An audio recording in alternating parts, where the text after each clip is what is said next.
Kaixo, bueno, hemen evidentean ikusiko duguna da zelan kalkulatzen den deskontua, bale? Bakizue, enpresa askok, adibidez, eh, letrekin ordaintzen dutela beraien zorra edo, bai? Eta letra horiek, askotan, epe muga dute hemendik eta 2 hilabetetara edo dena delakoa. Gerta daiteke baita ere, enpresak likidezia behar izatea momentu batean. Eta agian kajoian izatea letra sorta bat, non bere epemuga hemendik eta 40 egunetara den. Bai, orduan, zer egin dezake enpresak kasu horretan? Eraman dezake letra hori bankura, eta bankuak aurreratuko dio dirua, baina, klaro, horren zerbitzu horregatik, kobratuko dio, bai interes bat diru hori aurreratzeagatik, bai komisio batzuk zerbitzu hori eskaintzeagatik, eta baita ere baliteke beste gastu batzuek, bai? Orduan, zelan kalkulatzen dugu deskontu hori zenbatekoa den, bai? Bueno, letra, osea, izango litzateke deskontu komertziala izango da berdin nominala, bale? Letraren zenbatekoa, hau da, letra batean, 5.000 eurotako balioa izaten baldin badu, 5.000 izango litzateke, I interes tasa, bale? Urteetakoa, Osea, urteko interes tasa, bider N EPE izango dela, hau da, aurreratzen diguten egunen EPEA, zati 360.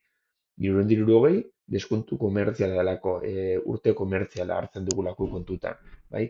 Eta aurreko bideotan komentatu nizuena kontutan hartzen baldin badugu, beti konturatu behar gara interesa urteko izan behar dela, hau horrela gertatzen azaltzen baldin bada. Demagun interesa hilekoa izango balitz, hemen N ere hilekoa izango litzatekeela, eta 360 beharrean, zati 12 izango litzatekeela. Vale? Baina, beti, bai interes tasa, bai EPEA, eh, ba, kantitate edo epe berdinean jarrita egon behar dela. Vale? Eta gero, hori deskontuak kalkulatzeko. Gero, guk enpresa jasoko duen efektiboak kalkulatzeko zer izango da? Izango da nominala, hau da, letraren zenbatekoa, ken deskontua, hemen aurrean kalkulatu duguna, ken komisioak edo gastuak aplika ditzakenak bankuak. Vale? Eta, bueno, guzti hau hobeto ikusteko, ariketa bat, adibide bat daukagu hemen.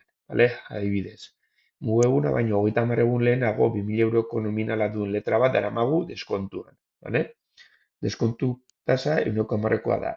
Kalkula ezazu bankuak egiten digun deskontu eta ematen digun eskudirua. Vale. Orduan aplikatuko dugu goiko formula hau, hasiera batean deskontua kalkulatzeko. Izango da N nominala 2.000 euro. Vale?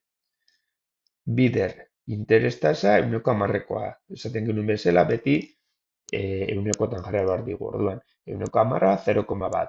Bider, epe muga baino 30 egun lehenago, 30 izango litzatekeen zati 360. Eta horrek ematen diguna da 16,67.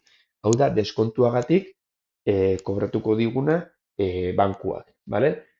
Hemen ez du esaten ezer, komisioa edo beste gastu batzuk dauden, beraz, efektiboa guk lortuko dugun dirua zein izango da, nominalak aplikatutako deskontua. Vale? Hau da enpresak jasoko duena 2.000 euro horiek aurreratzeagatik. Bai? Demagun letraen nominala N dela ez ezaguna. Bueno, kasu honetan, nominala ez ezaguna baldin bada, azkenean hau da ekuazio bat, eta hau despejatu behar dugu. Vale? Bueno, 360 beste aldera pasako litzateke bidertzen, 30 bider 0,1 iru, 6.000 1,20 berdin dirudene, N 2.000,40. Ikusten duzu hemen, azkenean desimal kontuen gatik, zenbakiak ez direla borobil azaltzen. Bai? Demagun deskontu eguna direla ez ezaguna. Ba, NS ezaguna baldin bada, ba, zer egingo dugu, ba, berdina. Hirurehun eta hirurogei beste aldera pasa, eta 2000 bider 0,200, N, hogeita hamar. Vale?